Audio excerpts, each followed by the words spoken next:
All right, we're going to be starting here in just a moment. Good day, everybody. Hope you guys are having a great weekend here. Well, the beginning of a great weekend.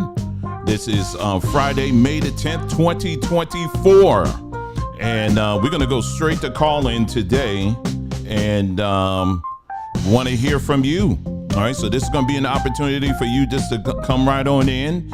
As we did in our last broadcast, I promise you this will not be a 3-hour or over 3-hour broadcast because I definitely have to go. I got some other things I got planned for the rest of the day, so I don't have the time today to spend too much time, but I'm definitely here live, and we will turn the phone line on in a little bit just to give you a good introduction on what we're going to be talking about so that we're keeping targeted and being specific and what we're going to be discussing today. And hopefully the thumbnail and the title of this broadcast should give you enough indication on what exactly we are going to be talking about. So again, thank you so much for tuning in. If this is your first time tuning in, I would like to personally welcome you to this platform and to this broadcast. I hope you would take the time and go through the entire platform, or at least part of it, and just to get an idea where we are, where we're coming from, and all of that. And again, I'll just kind of give you somewhat of an introduction to who I am. And first of all, my name is Dwayne, and my other much beautiful half is my wife, Nicole. She ain't here, and she ain't trying to be here right now. Okay, she doing other things. Like I said, again, we moving, we be doing stuff. So anyway, so tonight, so anyway, started this channel, this platform some time ago, long time ago in a galaxy far away. I just threw videos on there, and wasn't even thinking about it. This was in the early days of YouTube. I really wasn't doing anything on it, and then wasn't in the church. I was in the church world, and was in the church world for a very long time. I mean, since I was a child. And but when social media coming up, it gave, like many of us, it gave us an opportunity to have a voice, to express or to share, thoughts and opinions on things that, that we all experience. Right. And so, this wasn't until many, many years. I was older by this time when social media, and then I put something on YouTube, and one video led to another, to another, to another. And that was it. It was just videos I would start up, and then I would just stop for a long time. Then I'll start again or whatever. And then, just started. I start having a lot of questions when it came to the church and what I was being taught. And so we then start going through what are the origins of all this stuff that we're going through in church, because it just seems like everything is just one big cycle. You find a ministry, you get excited, everything's going good and all this stuff, and all of a sudden then something happens, and then you get shut out and all this other stuff, and you just like, dang, why is it every time you go somewhere it's literally the same thing? And it's not just, on one hand, you want to think, well, is it me? Did I do anything? But you begin to realize there's many other people that were experiencing the same thing. And this led to, and come to find out, I began to realize, again, this is going back in the late 90s, early 2000s. There was this movement, and they would call it the outer church movement. And this is when people began to start, saying, hey, listen, I'm going to pretty much have my own quote unquote church in my home, not necessarily officially, but you would get together with other people who you guys shared a love for the Bible, a love for God and all of that. And as opposed to just going to a organized church, you would just do it in your homes, or you meet with folks in a restaurant or whatever, that kind of thing. Right.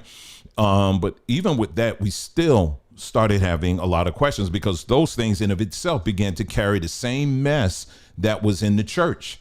And so I was like, okay, this is getting nuts. And so one thing led to another. And then, I started seeing things and began to document it, start putting it on social media, doing all that stuff. And, and so that's kind of where we were. And then in Christianity, had a lot of questions. And then after which, sooner or later, we got into the Hebrew space, right? We got into the Hebrew space. And, everything was going good. It was just awakening, and just discovering all this stuff and seeing the parallels between what was described as the children of Israel in the Bible to what Black people were going through and all of that. And it was just an exciting time, and getting together and learning all this stuff. But I never stopped asking questions, because what's greater than the information is the people, or that is bringing that information, right? These different platforms that's bringing the information. And I began to notice the same patterns once again that I was seeing in the church. So I was like, okay, what is central with what I was going through in the church, what I was going through outside the church, and what I was going through in the Hebrew space? It's the Bible. So I was like, okay, I got to look at this. Then something is amiss here.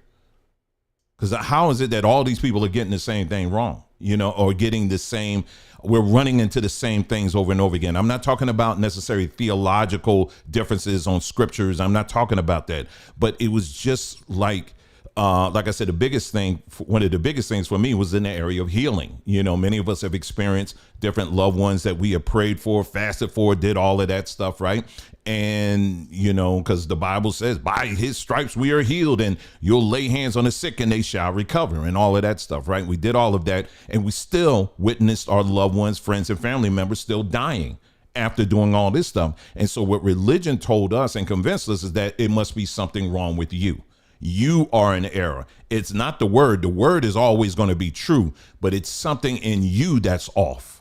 And so this always has led us into this never ending cycle of doubting and confusion and all of that. And if you dare ask anything, then like in all religions, then you get slapped upside the head. Say, don't you dare ask that, because you're being disrespectful of God, by even asking or daring to ask these things. And if you did get an answer for someone, it was always this Rubik's Cube kind of, Yoda kind of answer to it. You know what I mean? That you got to figure out, like hold a mirror to it and, oh, I get it, I think, that kind of thing. Right. And so, So yeah, so we've come out of the Hebrew space, and now we're here. Do we still believe that we have a creator? Absolutely, that has not changed, and I don't foresee any time soon that changing at all. Because as we've been telling people, if all it takes is going outside, or all it takes is looking at your body and just how the details of your body and how it's just the wonderment of it, and just outside in creation and all of that, that there is something greater than you that created all these things. You know what I'm saying? And so that is what I've never abandoned that at all. This is something that is core, rock solid, and has been with me since my childhood. And what has carried me through all of that is still carrying me to this day. So this is why when I hear people get in our comments and say, well, what happened to you? And, you used to be this and now you're that. The scenery has changed. Yes. But the person me, what's inside is still there. Do you understand what I'm saying? Now, you should be changing, right? There should be change that's taking place with you. But the foundation of what made you get to this point, you should never abandon that. Do you understand what I'm saying? And anytime you're part of something that's wanting you to abandon that core foundation that has gotten you through, like the things that I just mentioned here, that's a cult. To have you just forget about and wipe all that stuff out. Nah, there are some foundational things that your grandparents, your parents have taught you, and you should still stand on those things, period. We're never going to tell you that. A cult will tell you that, oh, they're going to hell because they didn't pray the sinner's prayer. That's what a cult would tell you. But what we believe is truth, period, across the board, and you don't abandon that. Do you understand what I'm saying? Cults tell you that you gotta, they don't believe how you do, so therefore, and then you're sentencing them to hell, that kind of stuff. We don't do that. You understand what I'm saying? Not here on this platform. So anyway, so today what we're going to do is very simple. Now, if you've been on our platform for a considerable amount of time, as I said, we have been looking very closely at the Bible, going through the history of it, not just the Bible itself. The Bible is not our source history book, period. Okay. It may be yours, but it's not all across wherever you go outside of your religious bubble. Most people would agree that the Bible is not an accurate historical account, period. It's not. And you may be listening and saying, well, hey, listen, the people, they corrupted it, and that's why you could say that is because that's why it's not accurate. Well, no, it was still written by men, period. So even if you go back to the original, I don't care what translation you pick up, you can go back to the oldest of the oldest of the oldest of Bibles, and you still take that documentation, hold it up to actual history, it still won't line up, period. It won't. And so that is what we have been doing on this platform meticulously. I mean, we have spent hours and hours and hours and hours and hours and hours and hours and hours going through chapters and verses and saying, okay, let's stop here. We're going to go now. Let's pick up our history books and let's see, does this line up with actually what happened in history? That's how we do on this platform. Okay. We don't just gloss over stuff just because I don't know how to answer that, and I'm just going to fill it in with my opinion. No, we don't do that. We have been deceived long enough. And if you're going to base your life on something that you're calling truth, you better make sure that you're doing everything you need to do to verify that in of itself that you're standing on or you're claiming is in fact the truth, period. Okay. And so anyway, what I wanted to do, okay, and then I'll tell you this and then we'll get right in. Okay. It's been very interesting watching the comments come in between a post that we did on our community page and also the last 3 and change hour broadcast that we did. It's been very interesting to watch how people were reacting and responding. And, because basically when we were talking about Deuteronomy 28 and just questioning it, in other words, we literally went through from verse 1 to verse 68, held it against actual history and asked ourselves, hey, listen, does this apply to black people? Does that apply to black people? Does this exclusively apply to black people? Now, as I said in that broadcast, if you are looking through the filter of your belief system, your personal belief, yes, you can make those things apply to black people. If someone is Asian, if they had a filter and they looked at that chapter, they can also say this applies to Asian people, so forth, so on, so forth, and so on. But that goes across the board. I can look at anything. If I'm looking at it in a biased way, I'm going to find myself in it. Do you understand what I'm saying? That's very simple. And so the problem is a lot of our people, once we started going through that chapter, there was nothing in that chapter that we can honestly say that it applies only to people who came through the transatlantic slave trade. There was literally nothing in there. All right. Oh, okay. Andrea, make sure you stick around because I want you to call. Okay. Yeah, we're going to have you call tonight. Okay. I definitely want you to call. In fact, let me go ahead and put you right here. Because one of the things we're not going to do tonight is that we're not going to have anybody hiding in the comments and hiding in the chat. We want you to call on in when I get this number up, okay? So you got your name up there right now. So I would expect you, when I put the phone number up, I want you to call. And we're not going to yell at you, okay? You should be around long enough, and you know we don't do that, okay? We're very respectful here, and we let people have their say, but you have to stay on point.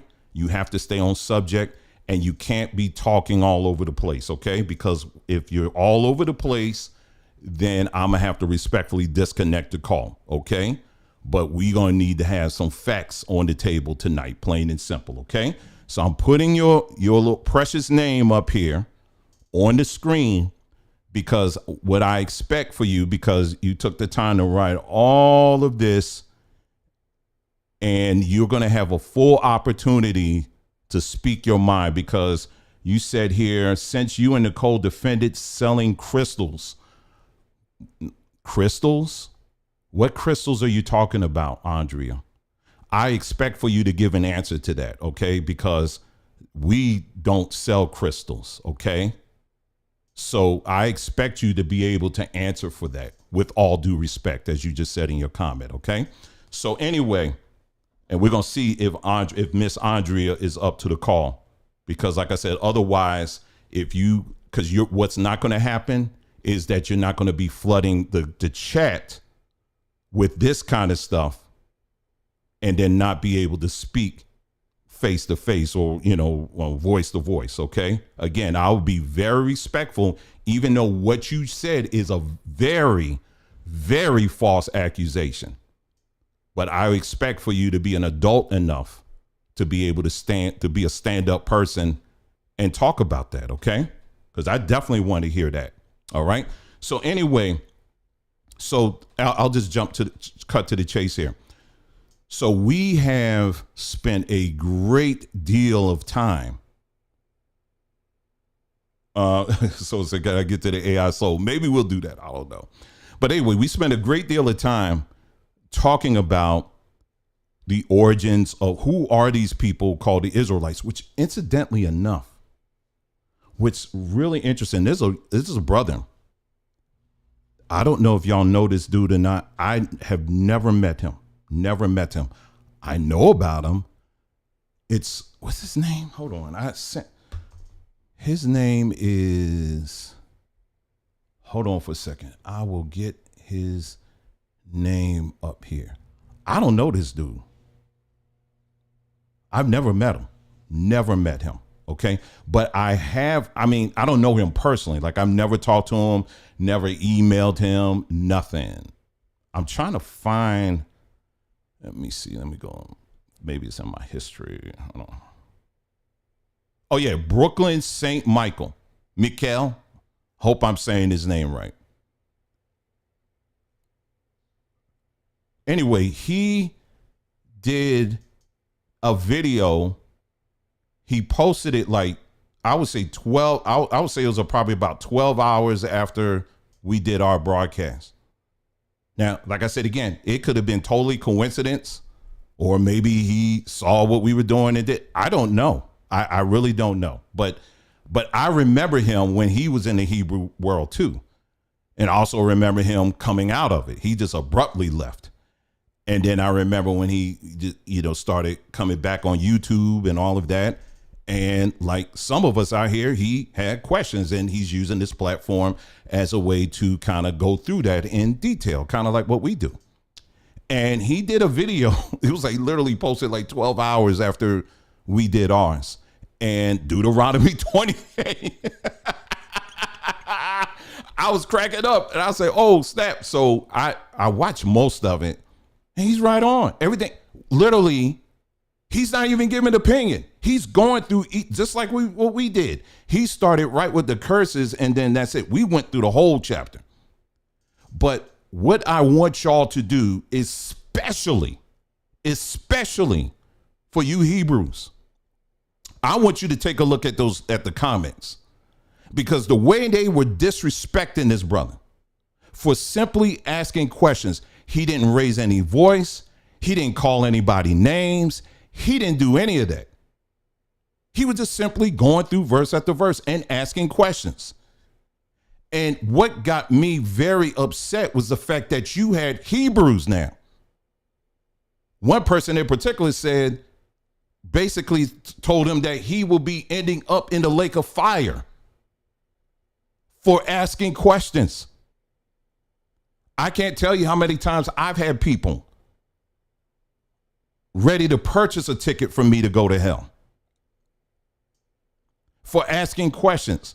I've never gone off on people and sent them to hell, cussed them out, talked down on them. I've never done any of that. But it's always the religious people who do this kind of stuff. Always. And see, this is the stuff you see on the front end. But in the back end, on some of these chats and these Facebook groups, they really be ripping up folks. I mean, big time, be ripping each other apart, scheming, plotting. We got to get together and go. Let's contact so-and-so this YouTube channel because they going to have to go after him.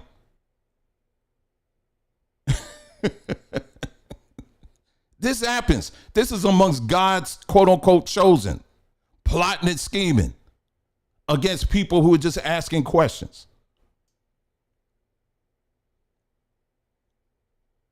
And it's and we've been getting that with different ones.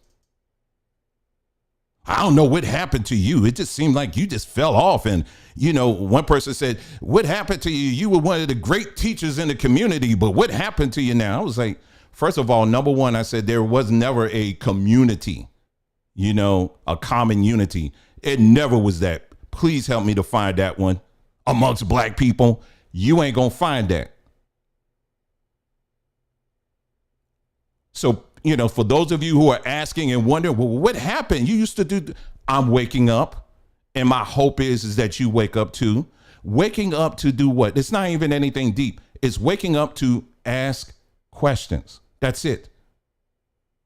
Now, the fact that you are afraid to ask questions, it tells us everything we need to know about you. The other thing that I noticed too was that you have individuals who, and Andrea, I ain't forget about you now. You better be on. When I put this number up, I'm waiting for you. The other thing that was really something to me that I noticed is that I'm asking people, I've been, like I was saying in the last broadcast, I said, listen, this is what we're asking. Stay on topic. That's it. We're only talking about Deuteronomy 28. That's all we're talking about. That's it. We're not talking about anything else. Don't bring up the hidden verses or or this book and you need to go see this documentary. No. We are talking tonight specifically about this one chapter, and that's it. Don't you know folks could not even do that? And what I've noticed is that people who are inundated with religion has a way of forever spinning you all over the place, because what I've discovered is that there are never any absolutes in religion. There aren't no absolutes in religion because, like I said, for example, the example I gave about, someone not being healed. For me, I'm saying he said you'll lay hands on the sick and they shall recover. That's a said and done as far as I'm concerned. If it doesn't happen, then what is broken here? Then it turns into this, well, it's something wrong with you. Then it turns into, well, maybe it's something wrong with them. Or it turns into, well, they were wearing clothes that was made by a manufacturer who's a avowed Satanist. Or they didn't eat the right things. It always turns into something else. And so me talking about Deuteronomy 28, once we actually laid out the facts and held it up to actual history, especially the part that no man will purchase you or whatever, we laid that out. I mean, just gave you, no, that's not correct. It doesn't apply to us. Once we laid that out, it was like people just had to spin off into something else. Instead of saying, you know what? That is something to think about it. It's like something in you that you still got to come up with something else. We had someone else who I'm trying to cancel out and convince our people, stop chasing after these curses. It's like people want to be cursed. We had another individual. My goodness. It was like, okay, all right, I get you with the, Deuteronomy 28, but what about these curses over here? And it's like, oh my God, you got to you need curses. It's like I don't get it. I made this earlier. I know that was a jump scare. I didn't post it though. Said, thanks to the curses of Deuteronomy 28, I found my true identity. This is exactly how a lot of y'all end up looking. It's like you so are attached to these curses. It's like without the curses, you just don't have any identity. You have no identity. Now that should cause somebody to sit back and be like, hold on for a second. Something ain't right here. Anyway, with that being said, let me jump in. I'm just going to, now that we've kind of gotten all that out of the way. So like I said, again, we're going to go live. We're live. We're going to open up the phone line, and I expect folks, all the people who had a lot to say, like I always do, the phone line is open for you. All right. We'll get the quick guidelines when we get to that point and then have you, fire away. But like I said, again, you better stay on point. Okay. All right. So again, we have many videos that we have done on this platform where we have gone through a lot of stuff here. Hold on, let me get this here up. All right. Okay. So if you take the time and go through our channel, I'm just pointing to random videos. Okay. These are just some of the videos that we've done. All right. So things like eat my flesh, drink my blood. We looked at that, held it against history. I'm going to touch on this in a moment. The shocking origins of Jerusalem. All right. We talked about that. Where does the word Jerusalem really come from? The anointing, this whole thing called the anointing. Where did that actually come from? Is that a concept that just came from the Bible only, or is it rooted in some other things? All right. We also looked at, we've done live calls. Oh, well, we looked at the scripture about greater works and invited people to talk about, are they walking in greater works? And unfortunately, nobody, all this power to run your mouth, you don't have the power to heal somebody. And so we went through that. A lot of where is it? Hold on, let me get out of this here. I'm just giving you some of the stuff. A lot of the stuff is over on mybondtube.com. Let me see. It's on, what's the channel? Okay, yes. Long form history. Okay. Let me see if I can get, this is our other channel here. It's called Long Form History. But this has only some of the videos here. And of course, we got the podcast, the Who in the L podcast, which is based on our like multi-part series where we've gone through meticulously through a lot of this stuff here. We talked about the origins of circumcision, and that, and telling you exactly where that came from. That is not a practice that originated out of the Bible. It came before that. We've done breakdowns of all the Hebrew holidays and where those can't come from. We talked about the book of Esther, and that the book of Esther in of itself is not a historical book. It's actually based on Mesopotamian myths. And we've given you all the evidence and the proof of that. And you can look all that stuff up on your own. But this is just a small, very small sample. And like I said, again, I don't want to I don't want to prolong all of this, right? I don't want to prolong the broadcast here. But really quickly here, let me pull up just a couple of things here. And then we're going to jump right into our questions, because I am anxiously looking to hear from y'all. Okay. Because like I said, these people got a lot of mouth, and y'all ripping up Brother Man on his channel too. And let's see what you got to say. Okay. And again, we're not here to shout you down. I'm not here to fight you and to tear you down and insult you and all of that stuff. I'm not here to do any of that. I do not want to do that. That's not me. Okay. But you're not going to have any reason to sit up in the shadows any longer, because when truth comes into the room, there are no shadows. Do you understand what I'm saying? And for some of y'all, you love being in the shadows, but see, arise, shine, because the light is coming. You hear what I'm saying to you? Anyway, let's go ahead. So one of the things we talked about, we looked at the word Jerusalem, okay, and where that comes from. And in short, even the word Jerusalem isn't something that is some holy name and what it comes from. And actually, it's a Canaanite word, all right? And it comes from the word Yerushalayim, okay? And basically, it's broken up in two parts: Salem or Shalem, all right, which is the Canaanite god of dusk. All right. We talked about this, and like I said, again, I don't want to go too deep in rehashing all of this stuff, because like I said, again, you got to watch those videos, because that's where I really go into all of this, and you can get all the information on this. Okay. We talked about Zadok the priest, who was a Canaanite high priest. All right. So the Phoenician / Canaanite god of dusk, Jerusalem. All right. We talked about that. Here we go right here. Canaanite. Okay. It's mentioned there too. Okay. So we talked about that. Another thing that we talked about, and this is where we're going to get into this evening, is, hold on for a second, is this. This is where we're going to get closer into this. Okay. All right, here we go. Now, many of y'all have seen this. Here we go. All right, here we go. Okay, here we go. Now, it bears repeating, but we're gonna look at this again. Okay, so when you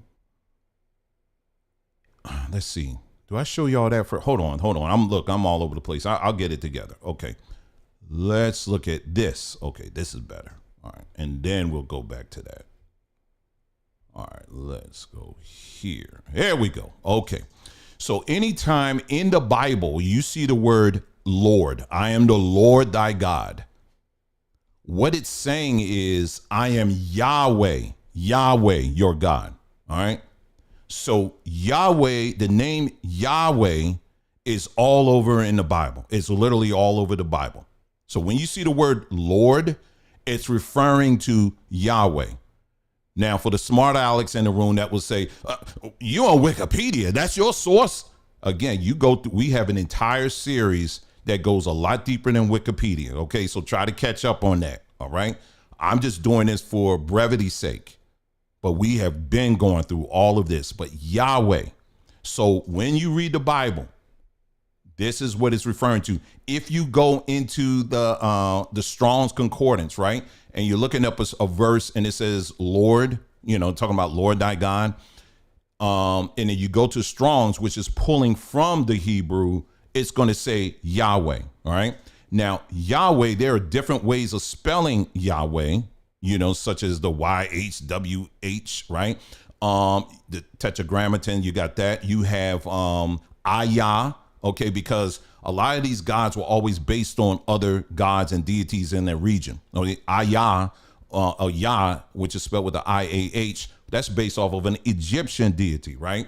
And so any spelling that is Yah based. So if you're saying Yah, YAH, Yahweh, Yahuwah, all of that, Yeshua, or it's all tied to Yahweh. You cannot delineate from that.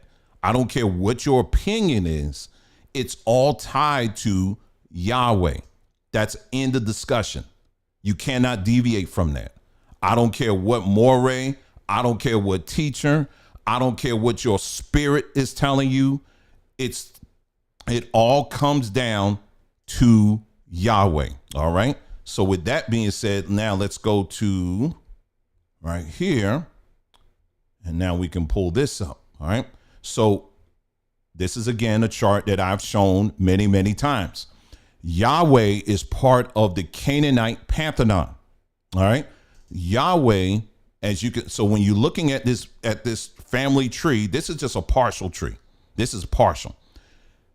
El, when you see El mentioned in the Bible, first of all, when you read, particularly when you read in the Old Testament, you'll see El, you'll see Yah, you'll see El Elyon and all this stuff. A lot of these, eventually you'll see it all kind of becomes interchangeable because they went from polytheism to try to go to monotheism, right? One by one, they were just pushing all these guys and trying to make it into one God.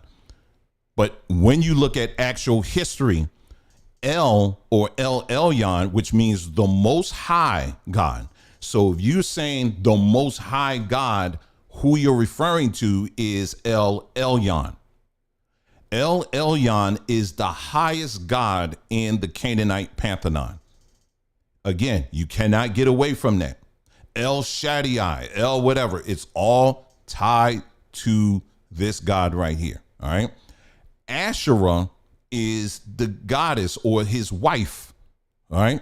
So it's El and his wife Asherah. They're the top. And out of that, you have all of these little children, all El's children. Okay. And I'm going to just go through it real quick. You have Anat, Ashtar, Baal, Mot, Shahar, Shelim, Shapash, Yam, Pede, Tole, or whatever, and Arse. Now, the one that's missing here, let me see if I can find that one for you, is Yahweh. Yahweh is one of the other gods that are part of that pantheon. And I have one here. Here it is. Here's the other one here. All right, I'll get that one. All right, I got it now. Okay, here we go. So same thing here. So same thing here, Salem. The spellings are slightly different, but it's pretty much the same thing, right? Yahweh. Yahweh is known as the God of storm and war. So when you're reading through like Psalms and it's describing God as being like, he calms the seas and all that stuff, they're referring to this God right here. So when you look at this family chart, look at who his brother is, Yahweh. Yahweh's brother is Baal. See, you're going by, when you just read the Bible as is and unquestioned and don't even bother questioning it, what you are leaving out because you are trying to stay willingly ignorant of actual history are these facts right here that I'm giving to you. And outside of your bubble, this is the factual truth. In other words, this may be a mythology, but this is a mythology that the Bible is based on. Okay, so Yahweh is the brother of Baal or Baal. If you think it was just a mere coincidence that here you got Baal demanding children's sacrifices and Yahweh also demanding children's sacrifices like with Abraham, and then later on the whole story with Jesus, becoming who's the only begotten son. He became the ultimate sacrifice. This is all based on this child sacrifice thing that these gods were on. Okay. So again, we welcome and we encourage all the material that at least this platform has put out, but anywhere else. We challenge and we encourage people to go look at it for yourself. Do not take our word for it, okay? Don't take our word for it. You look this up for yourself and confirm it either yay or nay. We say that all the time, okay? So if you're an individual that's in the house tonight and you're offended because someone is encouraging you to pick up a book and read it, then yes, this is not the platform for you. Because we're here to learn and to grow and to put away the lies. And if that's not your thing and you're comfortable in the little cocoon that you built for yourself, then that's okay. But don't bring your cocoon on this platform and try to and want to criticize people for not joining you in your cocoon, because it's too hot and funky up in there and nobody trying to go up in there. Okay? It's just as simple as that. And enjoy your life. It's very simple. Okay? So tonight, the question is going to be this. In light of these historical facts, if you are someone that claims to be a Hebrew, what I want to know is, how do you now feel about still standing on this entire narrative, now knowing that this narrative is based off of a Canaanite religion? Okay? That's what we're asking. And like I said, again, when I put the phone number up there, we are asking for you to be respectful, to stay on point. Don't deviate from what we're asking. Okay? I don't want to hear about some hidden books of the Bible, because I'll say it and I'll say it again. There ain't no books that were hidden. You just did not read them until recently. These books have always been available. And it just gets me how people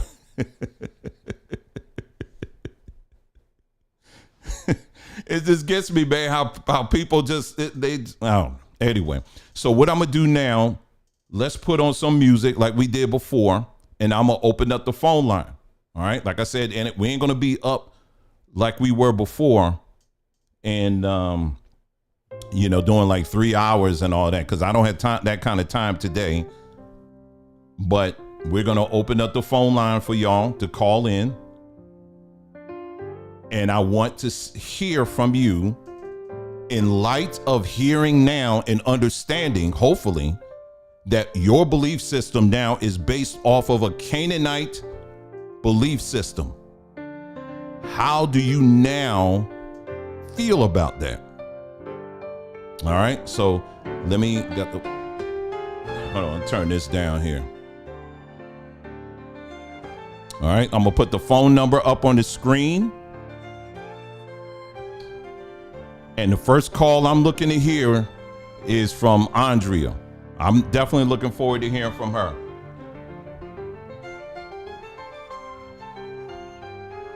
There we go. Okay, so the phone number is up on the screen. And we're going to hear from Andrea tonight, because she has some things I guess she wanted to share in the chat, and we're looking forward to hearing from her. But we're not going to wait. We're not holding the line open for Andrea. In other words, just for her. Anybody can call. So if you want to call in, you can go ahead and call in. But we're waiting for Andrea to call in on that, okay? All right, so we got the phone buzzing already. All right. Hello, can you hear me? Hold on for a sec. I can hear you. You can hear me. Okay. Who is this I'm speaking with? This It's not Andrea. It's not Andrea. Okay. Okay. All right. All right. How you doing this evening? This is my name is Nicole too. I'm doing good, and you? I'm doing great. All right. So what you got for me this evening? Well, I partially agree with you, and then I have something to add on to it. Okay. So I had been noticing the duplicity in the Bible too, and I had been pointing these things out to my family over the last couple years, and just getting snapped on, getting ghosted and stuff like that, getting treated like I'm the devil and things like that. Mm. But I can't ignore something that's right there in my face. Mm-hmm. So for example, I was finding scriptures like this. Jeremiah chapter 7, verse 22 says, "For I spake not unto your fathers, nor commanded them, and the day that I brought them out of the land of Egypt concerning burnt offerings and sacrifices." So he said, I never told you to do sacrifices and do this stuff when I brought you out of Egypt. So now the question is, well, who did then? Mm-hmm. So it's not that I think that all of the accounts in the Old Testament are Baal. I think some of them are the real God, and then some of them is Baal. And then here's another example of the real one. And when Isaiah you say, chapter just 1, out of clarity, I'm sorry, when you say the real one, what are you referring to? the good one.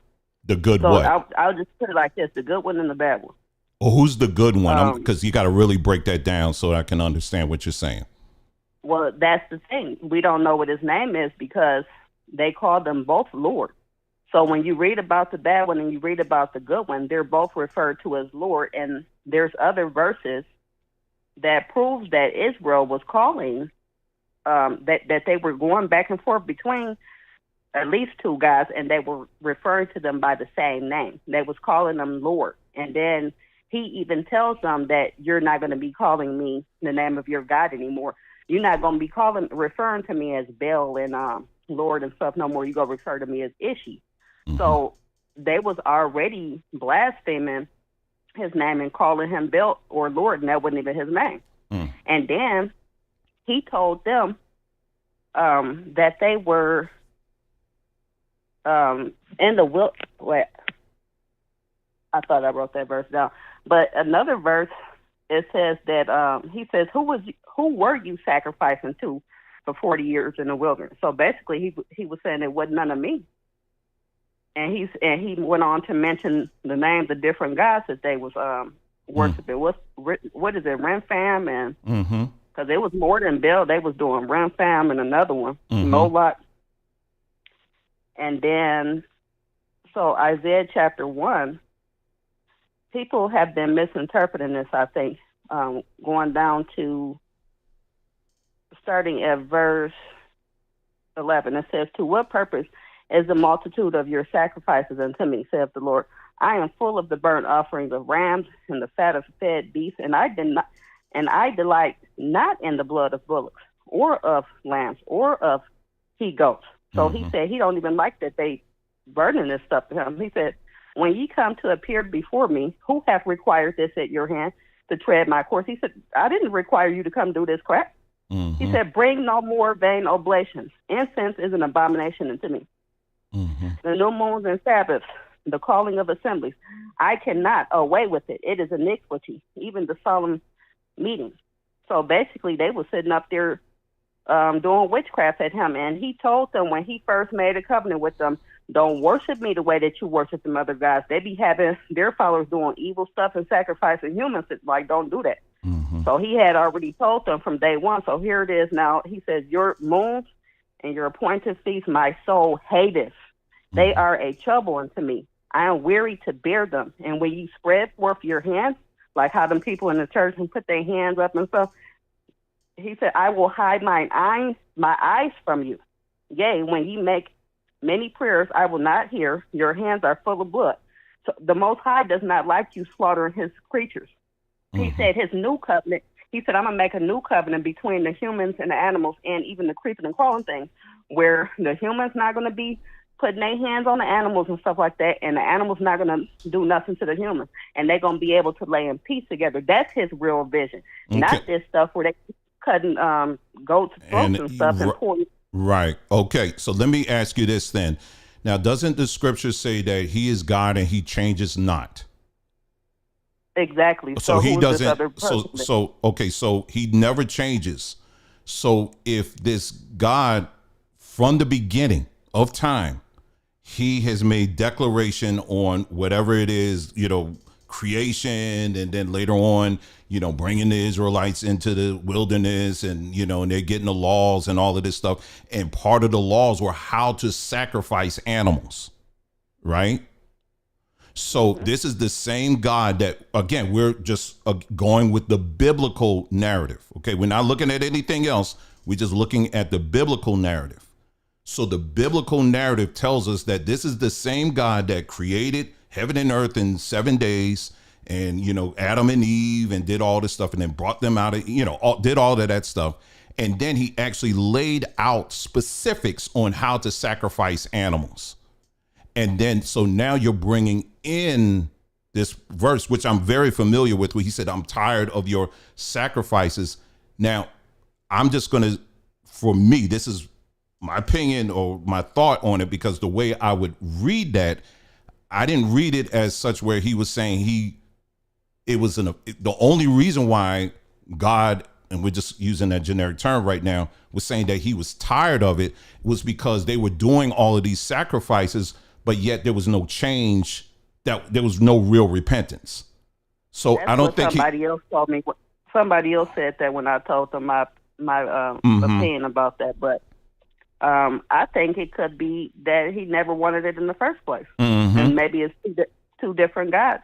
Because it's more than just this one. It's a whole bunch of them. Where he's saying he never asked him to do that. A whole bunch. And someone said I gotta write them all down. Yeah. Now, someone in the chat, they said something, the other point I want to touch on too.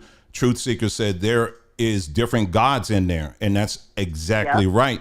So getting back to the Canaanite thing that I just had up on the screen, one thing you're gonna, when you take the time and actually read about these Canaanite deities, there was a couple of things going on. First of all, these gods ain't real. Then these are all myths, right? These are myths that these Canaanites wrote. The different other people within this area, they all had their own gods that they would make up and write all these fantastical stories about. That's for level number one. Level number two, you had two groups of people, or maybe three, that existed in this region for many, many years. You had the polytheists, and these are the people who believed in multiple gods, that there are multiple gods and you can pray and worship all of them. And then you had people who were monotheists. Now, and that's where you just believe there's only one God. Now, what people believe is that the Bible or the Israelites were the ones that kick-started the whole monotheistic movement. That's not true. If you look in ancient Egyptian culture, they were practicing, not all the time, but you can go as far back as there, where, and even further, I would even argue that, where there was monotheism even there. So when you're reading that, everything you're saying, and having this understanding that it wasn't just one person writing the Bible, you had people from different opinions and stuff like that. And my wife Nicole even talked about this. And they break it up into different parts, where you have, in some sections of the Bible, you have people who are polytheist, you have some people who are monotheist, and this is why you see this conflict, if you will, and it's like gets confusing, because you're like, wait a minute, are we talking about a bunch of gods here, or are we talking about one God here? What are we talking about? And they just left it in there. And so so it's a hodgepodge of these different things that are there. And as you're pointing out, it can be confusing, and but it's there. I mean, you can't ignore it, right? I'll give you the last word. Yeah. So in conclusion, what I concluded from this is that the people who have the authority over this book, they have another set of laws that they don't really display. Okay. And they believe that in universal laws, like kind of like the rules of engagement, or like to a board game or something. Right. They believe that as long as they present you with the truth, they can lie to you on the other hand all they want. Mm-hmm. That's up to you to know which part of what they're saying is true and which part of what they're saying is untrue. It's not on them if you pick the wrong thing and you fall due to that. Mm-hmm. So they feel like they are not going to be responsible for that. So I do believe that they left the truth in it on purpose to cover themselves, and then they mix it in with all the other guys that they prefer to worship. Yeah. Especially Baal. That's their favorite one, and they still worship that one. Mm-hmm. Mm-hmm. And that bull, they got that in everything, even the stock market. Yes, ma'am. Market, where they say the bull market and all of that stuff. Yes. So, yeah. Absolutely. Yep. You're absolutely right. Well, I appreciate the call and for you taking the time to share your thoughts on that. And thanks again for calling. Okay. Really appreciate it. All right. You take care. Have a good one. You're welcome. All right. Bye-bye. All right. So good call. Absolutely. You know, that's one thing you have to keep in mind when you look at this thing that I had up here is what you have to understand is that you had all these different gods. You know, you had all of these different gods had their own worshipers, right? And so through the years, you have the worshipers always going at it at each other, right? But anyway, there you go. So let me go ahead and take this next call here. Hey there, can you hear me? Yes. All right. Who am I speaking to today? My name is Justin. All right, Justin. So Justin, before we get started here, I just want to be clear. So again, what we're asking here is in light of this information of us seeing with historical facts that what we have been led to believe as far as the Bible is concerned when it comes to Yahweh and, you know, everything that's connected to is basically comes out of the Canaanite pantheon, if you will. How has that changed, or does it change, or how do you feel about that? You know, when it comes to now that we're holding the historical facts against the actual Bible. All right. And then I just ask you stay on that topic. All right. And then as long as you keep it respectful, we're 100% good. So you go ahead. Okay. So I can go? Yeah. I can go in? Yeah. Mm-hmm. Okay. So I have a few scriptures. I've been reading the Bible since 2007. Okay. And I really examined the word line by line, precept upon precept, as the scriptures say. Mm. And I started to notice there are different lords mentioned in the Bible. Mm-hmm. Now, and I'm gonna throw out a few scriptures because I actually did a study on this myself. Mm-hmm. In Deuteronomy chapter 10, verse 17, it says, "For the Lord your God is God of gods and Lord of lords." Mm-hmm. Okay? Now, I asked myself, well, who are these lords? Who are these gods? Mm-hmm. Now, if we look at the story of Abraham and the three men that came to Abraham, mm-hmm. Are you familiar with that story? Yes, sir. Mm-hmm. Okay, and that's we can find that story in Genesis chapter 18, verse 16 through 19. Mm-hmm. Now, it says something very, very important when you read this story. Mm-hmm. The individual that is talking to Abraham, it says that he is the Lord. Mm. But then this individual that's talking to Abraham, who says he is the Lord, he tells us about another Lord. Okay, and I'm going to read it to you very quickly. Yes, sir. Okay. Mm-hmm. So in Genesis chapter 18, I'm going to start at verse 16 through 19. This is what it says. This is the King James Version. Mm-hmm. It says, "And the men rose up from thence and looked toward Sodom.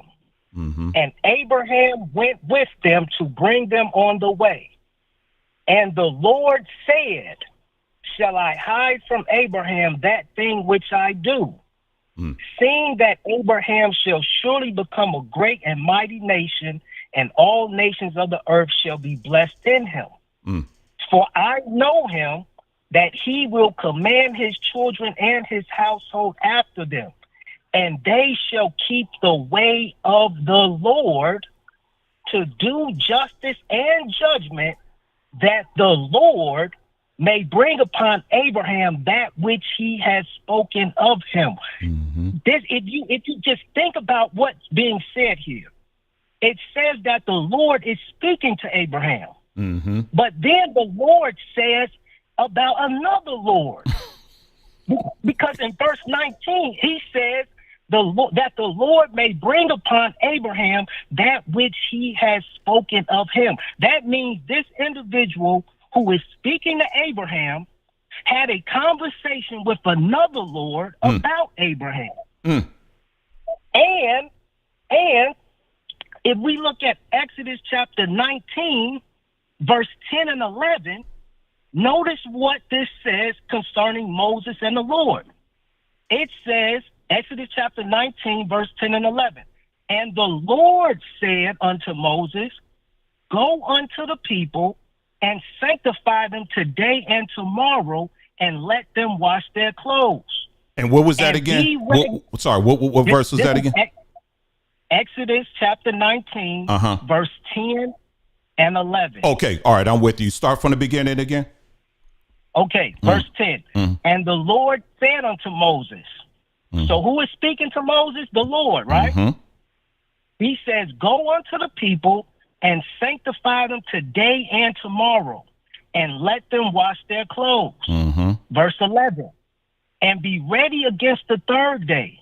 For the third day, the Lord will come down in the sight of all the people upon Mount Sinai. Why didn't the Lord say, I will come down? Right. Because this is another Lord. Right. And you see this constantly. I have many more scriptures that it's saying the same thing. If you look at Deuteronomy chapter 6, verse 4, it says, hear, O Israel, the Lord our God is one Lord. Why does he have to say he's one Lord? Right. Because it's many lords operating in one, in unison. And people don't see these things because I don't think they really read with a clear mind. I think people have let other people tell them. Yes. And then when they start reading, they just assume that that's what it is. Yeah. But they don't catch these small little instances where you see there's different lords in the Bible. You know, and it takes time to understand these things. And I was just watching. You said something on your live about the Canaanite God being the God of ashes or Jerusalem, something to that nature. I'm not sure exactly. Yeah, I said that he's the Canaanite. He's the God of dusk. You know, like when the sun is going down. They have a God for that. Oh, okay. Well, never mind. So, yeah, there are different lords in the Bible, and you know, I'm not sure exactly. You know, there's different names. Yeah. Of these lords, you know. So what I think has happened is I think individuals who have died in the past, let's say Enoch or Adam or Noah, I think some of these individuals, I believe there was a resurrection at one point, and I believe these individuals are continuing to do their work. And I believe they're looked upon, like, because the Bible said that the three men that visited Abraham, two of them were considered angels. And I think these individuals are looked upon as lords, looked upon as gods. And who is the one true God? I think we're still looking for the one true God. I think it's a hierarchy to lordship and godship. I think we're still trying to get to the one true God from which all gods or lords come from. It's just like an apple tree. An apple come from one seed, right? But then you have all these other apples that come from that one apple seed. You know, it's only one seed from which that apple came from. You know, and and that's how I look at it. But Yeah. I'm just a student of the Bible. I'm still learning. Yeah.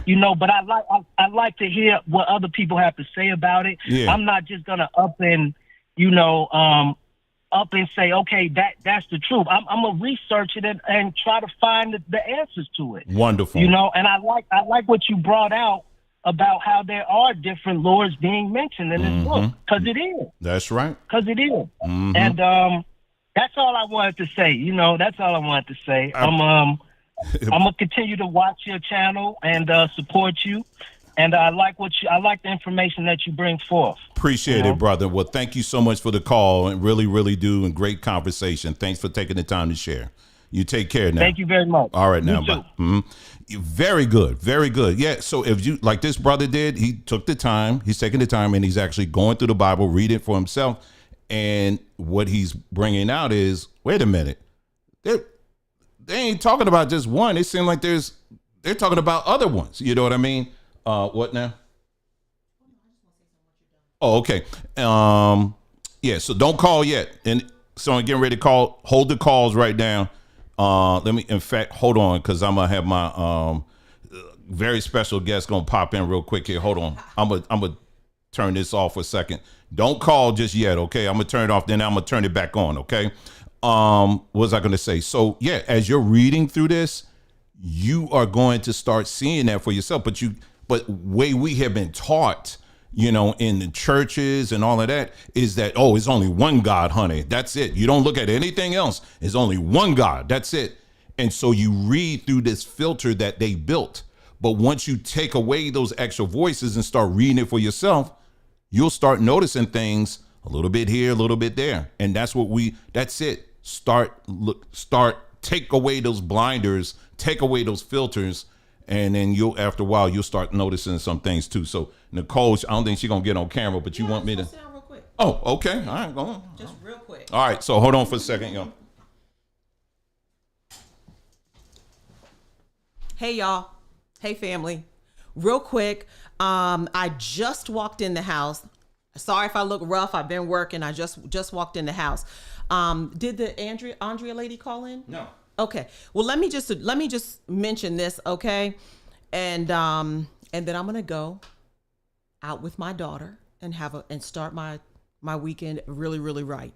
Let me say this. So the lady Andrea said, as soon as or ever since you, Dwayne, and Nicole defended selling crystals, you've been different.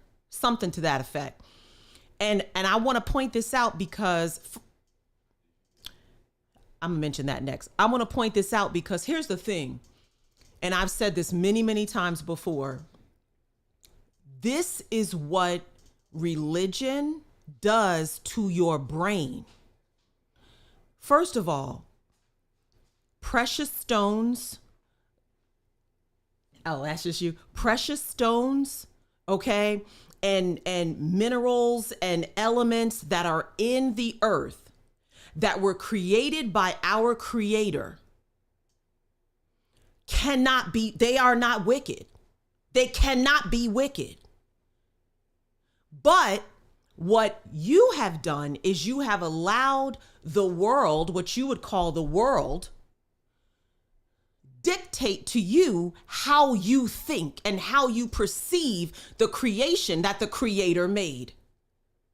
What am I saying? You got New Age witches and warlocks that will take these precious stones and semi-precious stones and will use them for all manners of witchcraft, all kinds of channeling, all kinds of nonsense, trying to defile these wonderful natural things that we've been given by our Creator who created heavens and earth. So because the wicked take these natural things and use them for their wicked purposes, you allow that to dictate to your mind, we better not touch that. We better not touch that. I don't know. That's that witchcraft. No. Witches do witchcraft. The creation itself is pure. And I'm assuming that this is being spoken from a Bible believer, which tells me that you probably, I don't know, you probably don't even read your own Bible. Why? Because we offered jasper. Jasper is in the Bible. We offered amethyst. Amethyst is in the Bible. We offered chalcedony. Chalcedony is in the Bible. We offered topaz. Topaz is in the Bible. We offered onyx. Onyx is in the Bible. Carnelian. And they're not just in the Bible.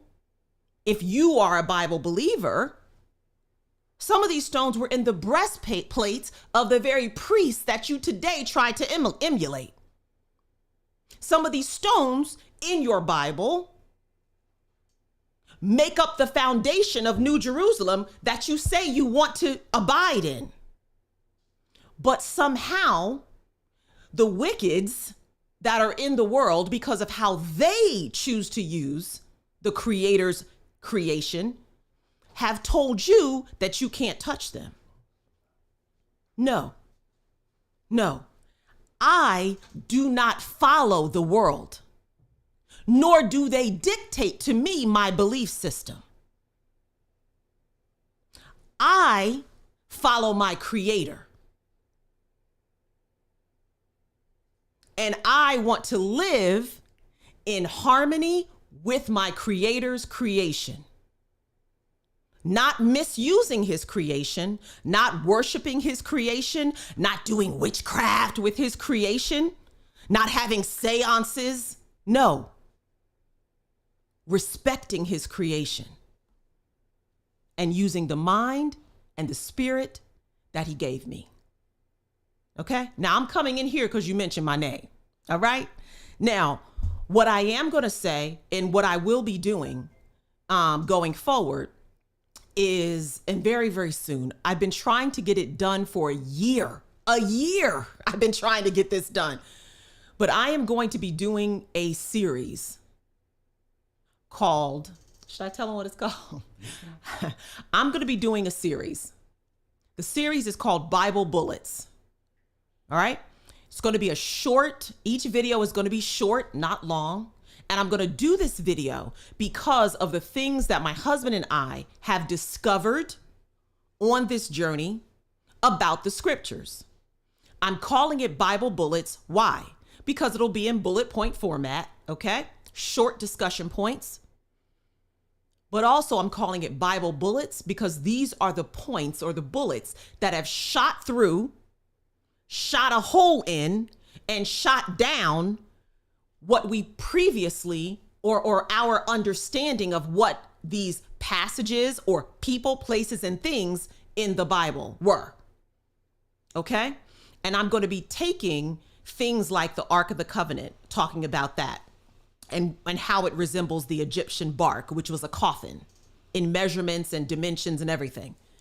I'm going to be talking about, well, basically there is a list of topics that I'm going to be showing you, passages, people, places, names that are in the Bible, that if the Bible is what we were told it is, and it was, they should not be in there. Because they're either of Canaanite origin, Phoenician origin, Babylonian origin or customs, Egyptian origin or customs. And I'm going to be showing you these things. And I'm going to do it in a short form, format for the people that, and I understand, they may not watch a 3-hour BondTube video or a 2-hour BondTube video. They don't have the time to do that. But if this is what you have based your life on, the Bible, to ignore things that are in it that come from the very pagan cultures that the Bible itself tells you to shun, destroy, and be far away from. To ignore that, it is a measure of how serious you are about what you call your faith. Period. Okay? And so I'm going to be going through these bullets so that people can kind of get the topic, hear the discussion points, and then I'm going to link to a video that Dwayne and I may have done a year ago when we started, really, just uncovering, really not uncovering, but discovering some of these things that were in the Bible that made us say, wait a minute, what? Why is that in there? Wait a minute. You follow me? All right. So that's coming. I can't put a date on it. Like I said, I've been trying to get it done for the last year, but that I'm going to do that. And I'm going to do that, Dwayne, for the people who, I'll put it like this. The people who may have thought like we used to think in the church, where you see somebody questioning the Bible and you automatically think they're backslidden. Right. Or you see somebody questioning the Bible and you think you did run well. Who bewitched you? Right. Or you see somebody questioning the Bible and you're like, they must be in secret sin. Yeah. Saints, we really got to pray for them, that they'll be restored to their place. Pray for them, saints. Pray. I know this because I did this, because I said this, because I thought this. You understand? But when I saw someone who was questioning the Bible, presenting a different view, a critical view, or whatever, most of the time, those people were either what most people would call atheists, or they were in another religion, whether it be Hinduism, Hinduism, Islam, or some other, what most church people would call New Age. They were in something else, or they had been so hurt and busted and disgusted and gutted out by the church system that they just said the heck with all of it. However, never in my life now, in my lifetime, I'm 50. I haven't lived as long as some of you, but I hadn't ever seen, you see a lot of them these days, but I had never seen in my experience someone questioning the Bible who still was rock solid with their relationship with their creator. I had never seen it. I had never seen people questioning the Bible who still pray and look to hear from their creator. I hadn't seen it. I hadn't seen people questioning the Bible who still love and vigorously and feverishly go after their creator and pursue their creator and want to just sit in the presence of their creator. No, I hadn't seen that. Usually it's one or the other. Do you understand what I'm saying? I hadn't seen that. But you're looking at that today because my husband and I are on fire more than ever. We're hearing more clearly than ever. And we want our creator and want to be more pleasing to our creator more than ever before. What we don't want and what we will refuse to abide in are the lies that were presented to us and the things that don't make sense. That we were told, well, baby, you just got to pray a little more and ask him for revelation. Well, maybe it's not time for you to understand those things yet.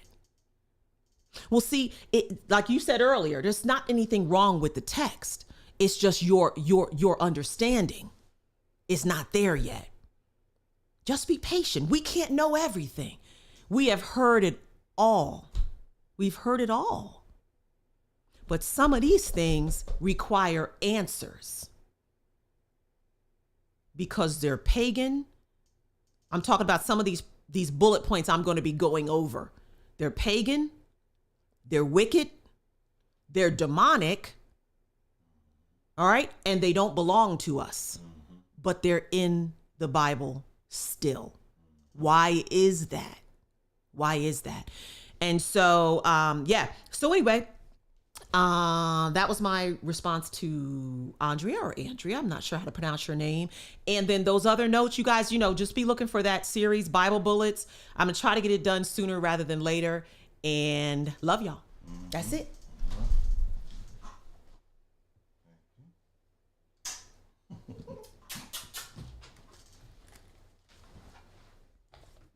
All right. So then we're going to go back and appreciate that, Nicole. So we're going to go back The phone line are going to be turned back on.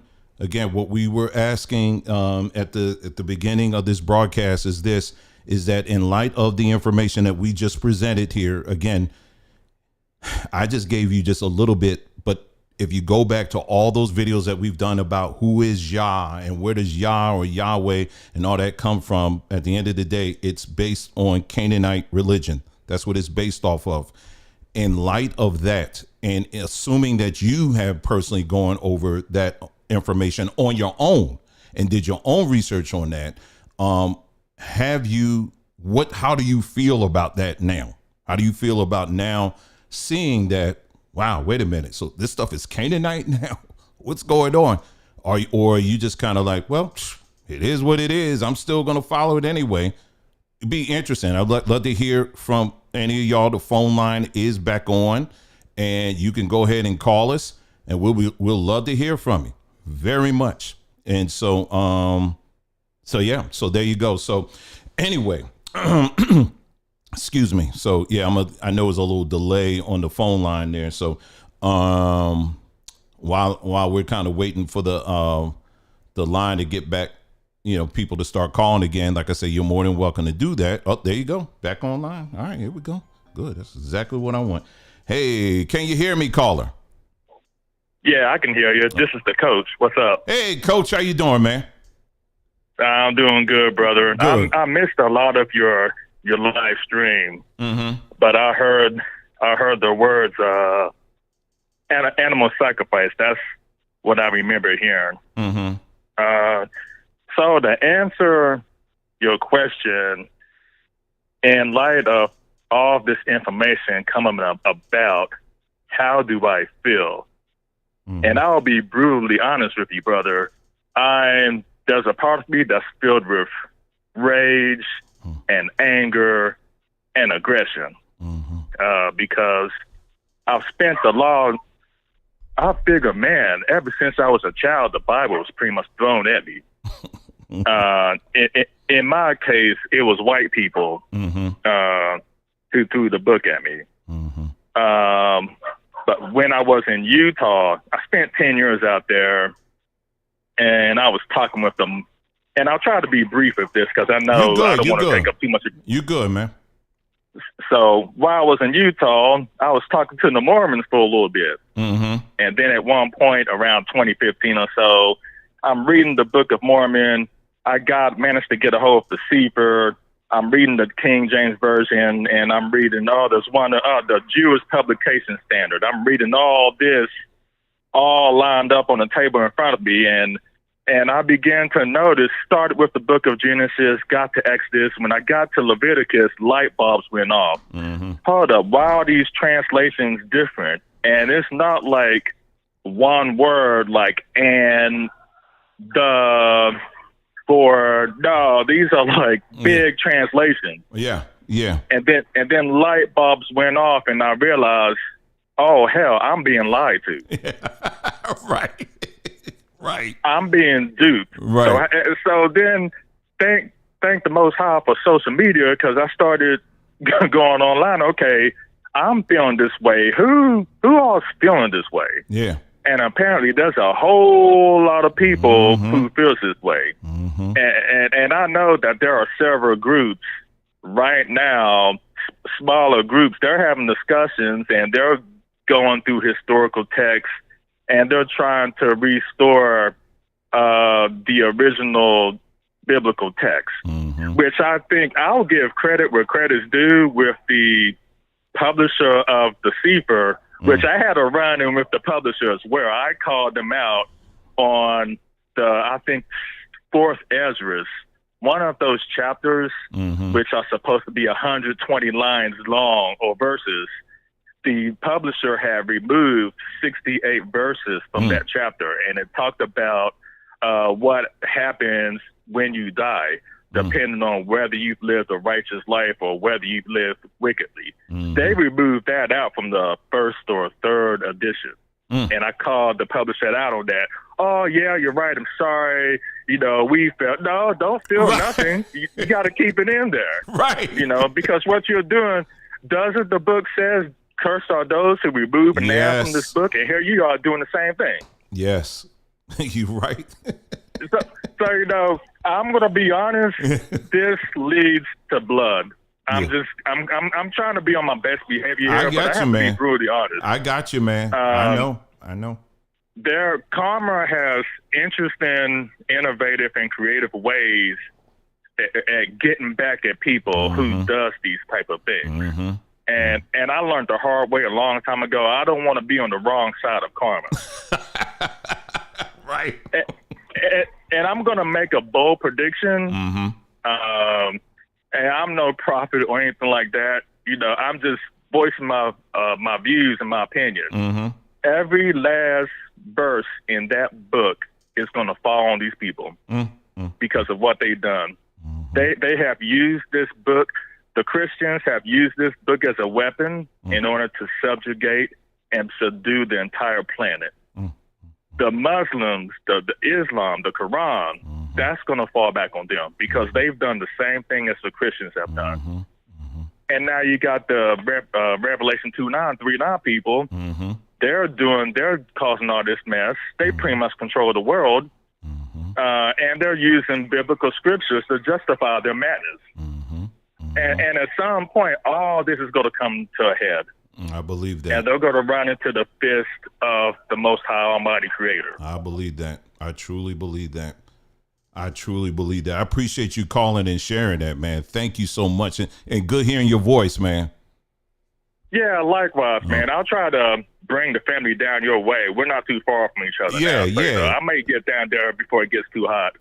All right. Love to see you, man. You take care. All right, brother. Take it easy. Take care. Bye-bye. Very good. What I was going to say is when he said that last part, he said, it reminded me of some of y'all remember this movie, Logan's Run.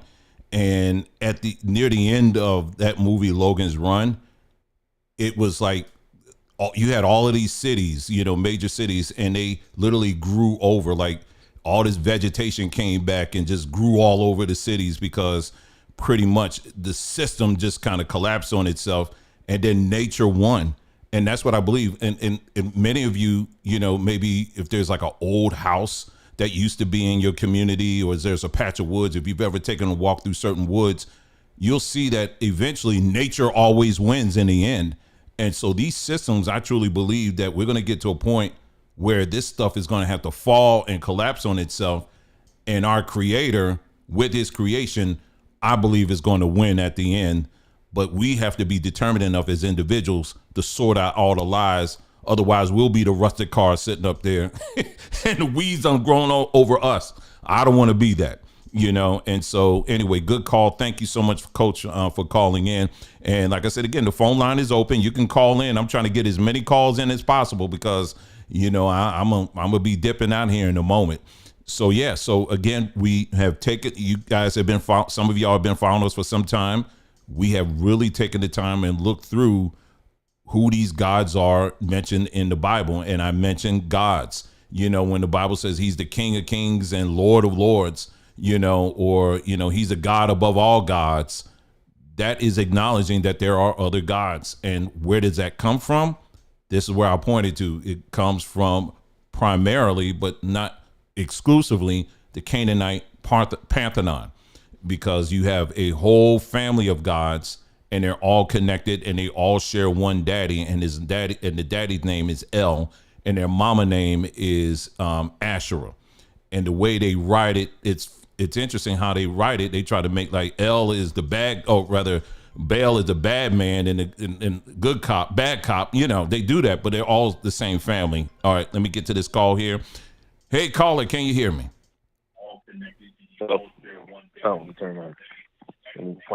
Hello? Yes, sir. Can you hear me?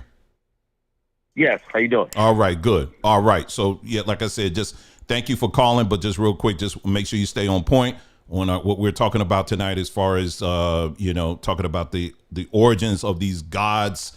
Now we're seeing that there are multiple gods mentioned in the Bible, coming from primarily, but not exclusively, the Canaanite pantheon.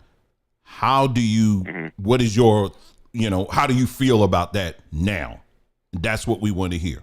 All right. So go ahead and love to hear from you. Okay. Well, basically, I just saw the title of the video, YAH, the God of the Canaanites. So basically, from what I understand, that the word Lord is a title.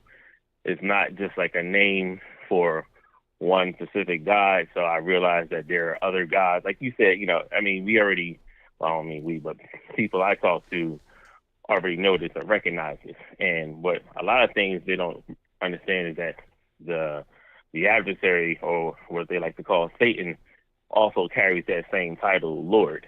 And there are certain things that when it says the Lord did this, it's like, okay, well, which Lord did this? Because some of those things that this is the Lord did, that was actually Satan doing those things and not the God of Israel. Mm-hmm. So let me stop you there. And I definitely want to hear more from you, but the part you missed in the broadcast, like I said, it was just a touch on more extensive stuff we've done in the past, but I just put on the screen again. This is one of the things we talked about is when the Bible does say Lord, depending on who you listen to, let's say on YouTube or social media, they'll say, well, it can mean Baal, it could be this, that, or whatever. But when you go, I know this is Wikipedia, but Wikipedia ain't necessarily like the devil or is off, because we verified this in multiple, and I mean multiple sources. When the Bible says Lord, when you go into the Hebrew definition of what actually was supposed to be said there, it's actually Yahweh. All right. So they're actually, anytime the Bible is referring to Lord, is actually referring to Yahweh. Now, Baal or Baal, depending on who you talk to, they're all part of the same family. Yahweh, Baal, they're actually brothers when you look at the family tree. All right. So there you go. I just wanted to bring some clarity on that. That part is true. Okay. However, I don't know if you read the Strong's Concordance, because I don't know if some people just throw that out. But the funny thing is that's supposed to be like a dictionary of the Bible. And when you read the Strong's Concordance, it will show you that I think it was like the title Lord was used. I think it was like 6,000 times or 6,400 something amount of times in the Bible, and only I think 7 times it referred to Yahweh, and then like the other 6 times it referred to a different Lord. Okay, because I just pulled it up, and it's actually all of it was talking Yahweh. No. Matter of fact, I actually have a video where a guy explains that in the video. Matter of fact, I think the guy was called the title. The author of the video was called "Children of the Four Corners." All right, and what I'm gonna do is I'm gonna try to pull it up on my. And while you're doing that, I'm going to show you on the screen that it's actually I'm showing Yahweh right now on the screen. This is Strong's Concordance, and you had mentioned that it was only like maybe 6 or 7 times it's referring to Lord is actually referring to Yahweh, but on the screen I'm showing you this is Strong's. It's a lot more than that, and I'm only able to show just the book of Genesis. I said 6,000. I didn't say 6 times. Yeah, it was. You got 62 according to this here. You give or take 10 or 20 or whatever. 6,220 occurrences where the word Lord shows up in the Bible. Again, according to Strong's, and all of them are referring to Yahweh. They're not referring to anything else but Yahweh. All right, I'm looking at what you're saying. See, at 6. Okay, right. Okay, now I don't know. This is the Strong's Concordance from where? Because it's weird, because the video I saw it was more than that. It wasn't just 6220. So all right, let me go back. So I just pulled up 2 different pages so I could look at what you was just showing me. Yeah. And then now I'm gonna look at this is a very good topic. I'm glad I called you, because I actually called you about something else, but I guess I could email you or something later about that. Absolutely. But I appreciate the topic. Yeah. Now, like I said, it depends on, because I've heard that too, coming up. I've heard that too, where people say, You know, anytime when you see the word Lord mentioned in the Bible, it's referring to Baal or Baal, you know. But when you actually look it up for yourself, there's two things to this. One, as we just showed on the screen there, it's actually referring to Yahweh. But you branch that out even more as I'm bringing this on the screen. You know, it's still Yahweh, regardless if it means Yahweh or Baal or Baal, however you want to say it. They're still in the same family.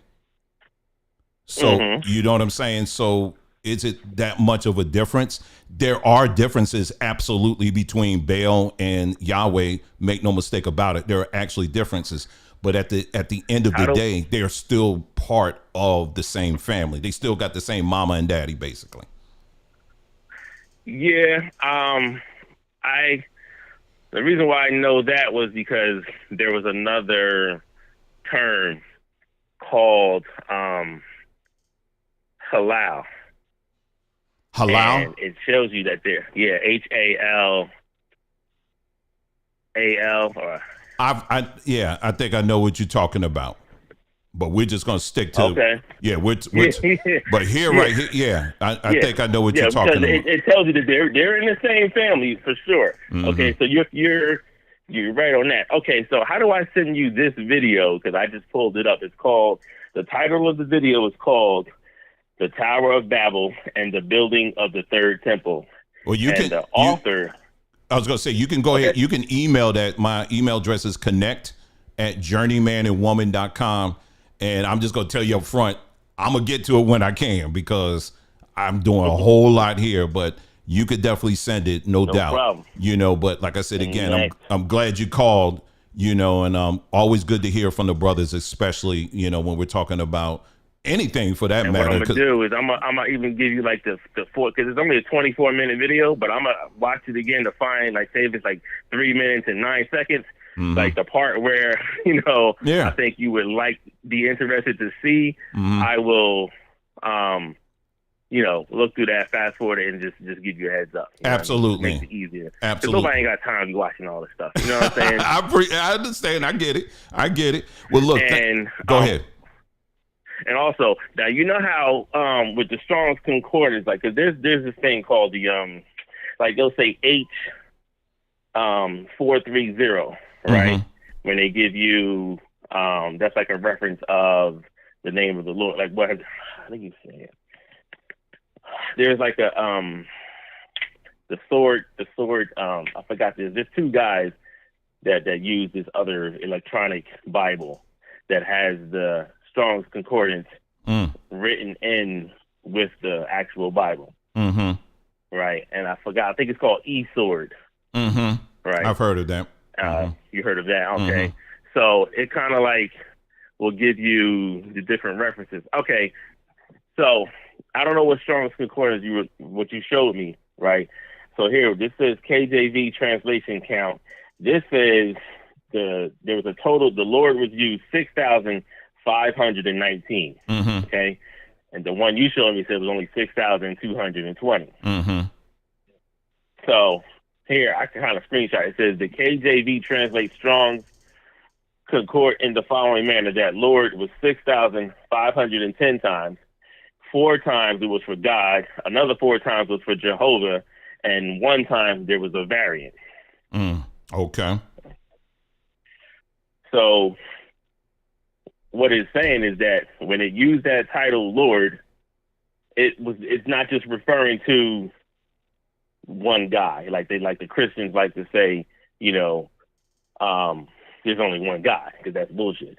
Excuse me. All right, so we know if you do read Genesis, like you'll see in the beginning that there's 3 actual entities in Genesis during the creation. There's one of them is God, one of them is the Lord, and the other one is the Lord God. That's 3 separate titles. But the way they teach you, if you listen to these Christians, they're going to tell you that those 3 titles all refer to the same God. Right. And that's not true. You see, so, but people don't recognize that for whatever reason. Well, look, so man. What you're saying. Go ahead. So, that's all. Oh, no, that's all. I'm sorry. We like chop it here. That's all. I'm sorry, man. But look, Thank you for calling. I appreciate it. I want to make sure I try to get as many calls in as possible. Thank you for calling. And Okay. yeah, you can go ahead and send that email in. Okay. All right, no problem. All right. Thanks a lot. All right. Bye. Yeah. Appreciate the call. Yeah. It's something he touched on as far as, when you read Genesis, the two creation stories, real quick before the next caller comes in. Genesis 1 is actually referring to, and maybe one day we'll do a breakdown of this. Genesis 1 is actually talking about one deity. When you get to Genesis 2, there's another deity that is referring to, and that's an earthbound God. Okay. And again, this is not us making this stuff up. You compare it to actual earlier history where the Bible was getting all this inspiration from.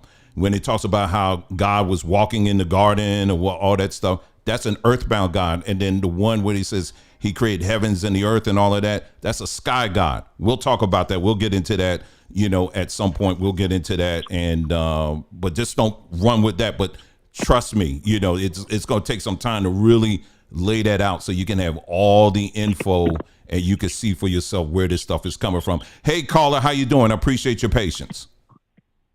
Oh, I'm doing just fine. How about yourself? Doing good. What you got for us today? Oh, I just want to say you done lit it up today. Is this Christopher? Yes, sir. Yeah, hey, how you doing? This is me. Okay, all right. I thought I recognized the voice. Yeah, you set the fire on this one. When you did that 28, Deuteronomy 28, a few days ago. I just was in communication with my both of my brothers, and they were just saying the same thing about, man, I don't know what you just do, but man, you gonna end up going to the lake of fire. You're not keeping no commandments, and I say, well, what are you talking about? And just to make a long story short, it just this here what you just brought out. I sat down and was going through it, and you didn't use no historical records. You just came straight from the book. Straight from the book. And I was looking at verse 16, like on Deuteronomy 28, when you was reading it, curse in the city, curse shall be in the field, and you can just easily ask them a question. Are you cursing when you're going out? Are you cursing when you're coming back in? And you got to answer it. Either you a curse. If you a curse, you're not going. Ain't nobody want to be around you. But that's not. Yeah, that's right. And, nobody why would I want to be around somebody like that? Exactly. So you have to step back and take some time and just really think like, man, you know what? Let me just hear what this brother's saying, and let me take a look and just go in and start looking into this myself. But the reason why they won't do it, and I'm just waiting. I was sitting there. I said, man, should I call in? I really want to see, was that lady gonna call in, and was any other body in the Hebrew Council gonna call in? But no one.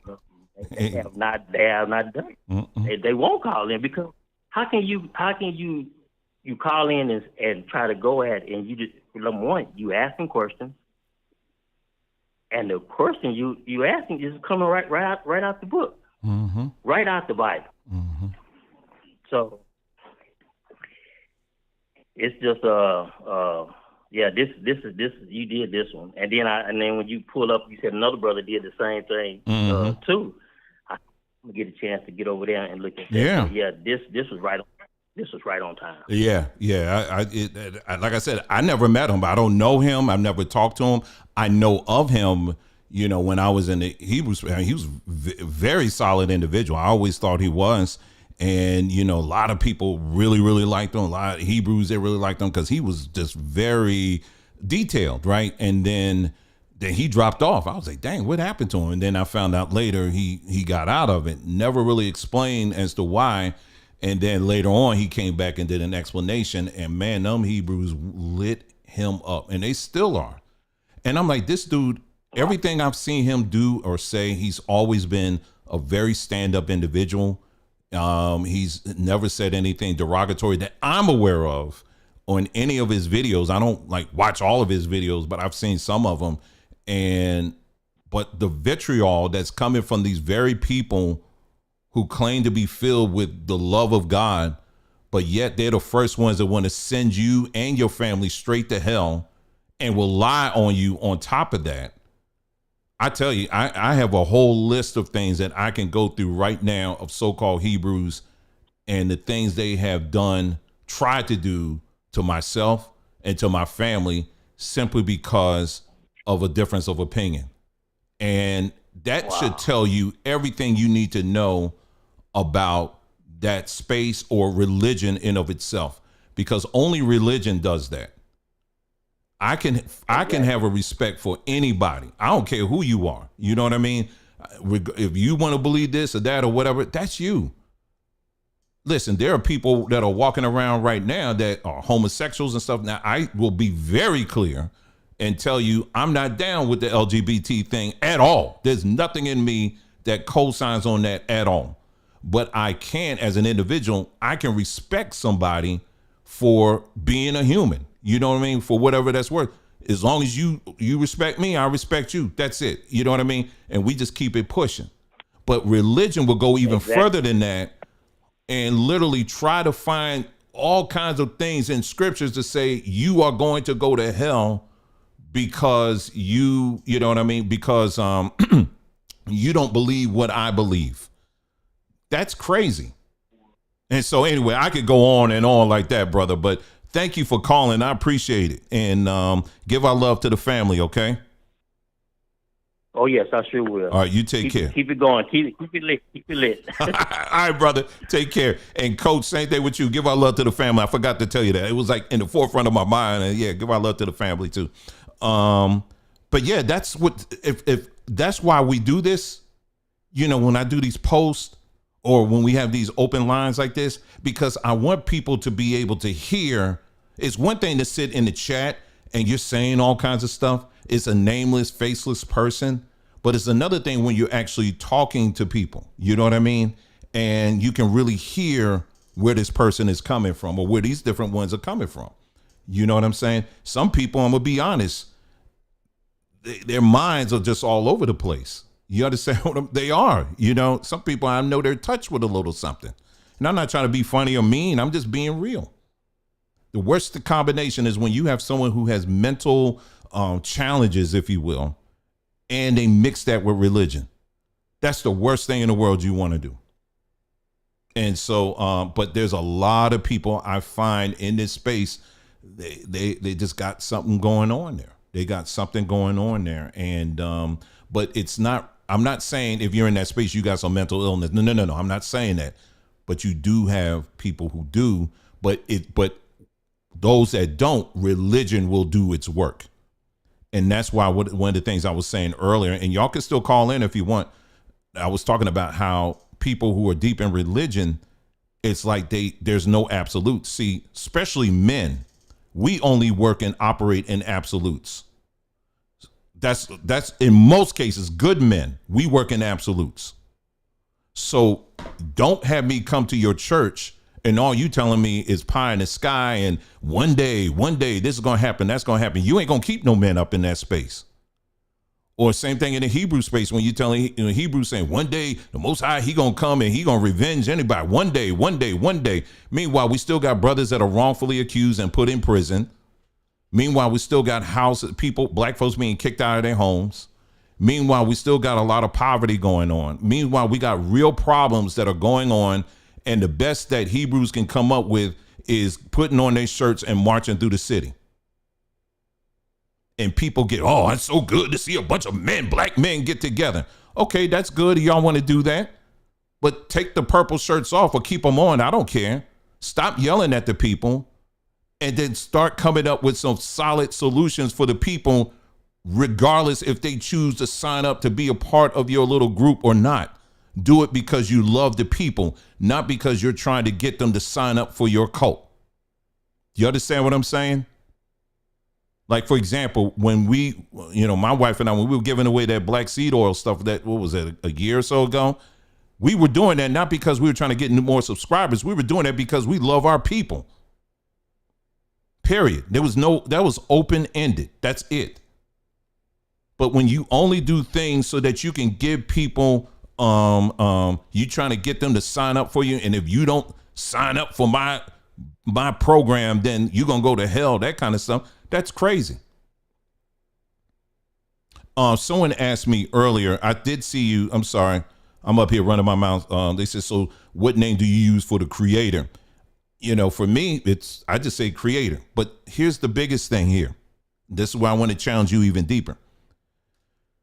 Is that when you are communicating, when you're, I'm just going all the way back when I was a child.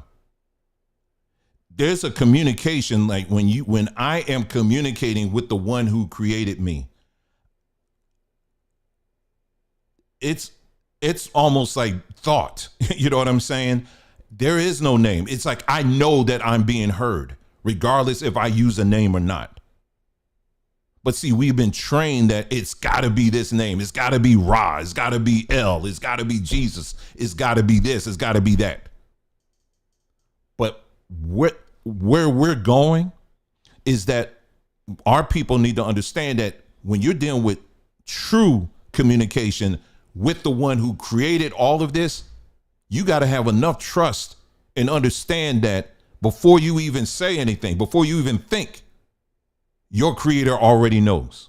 And your creator isn't going to be asleep until you call the creator's name. You understand what I'm saying? That's how tight you are with the one that created you. You just have to get the lies out of your way so that you can see and understand that. You think your creator is going to sleep and then moved on because you can't get the name right? You can't figure it out? My creator, I know, loves me, and I know our creator loves you too. Because when you look at how your body works, if you were to cut your arm right now, what would your body do? It will automatically be already trying to fix itself. Last night I went to bed, I had a small headache, but I had, it was a small one. I said, you know what? Let me go in bed because I know when I wake up, it'll be gone. That thing was gone. I had, it was getting dry. I'm in Arizona, so my nostrils are getting dry, and I've been, drinking water and doing all this stuff right there. And I said, I'm going to go to bed. When I wake up, I know I'm going to be good. And I woke up, I'm fine. Creation, you chop off the limb of a tree, guess what's going to happen? The limb is going to grow back up. Creation is always leaning towards healing and all of that. It's because your creator put all of that in it, because our creator loves his creation so much. These little things are just reminders. So you think a bird is going to not be heard by the creator because it don't know the name? It ain't out there going, squeak, beep, beep, beep, beep, Jesus. Oh, Allah, Buddha. I don't, and he going to turn this. No, that ain't going to happen. You are built by the love of your creator. It's just that you've been trained to think that if you don't get the name right, then you're going to be ignored.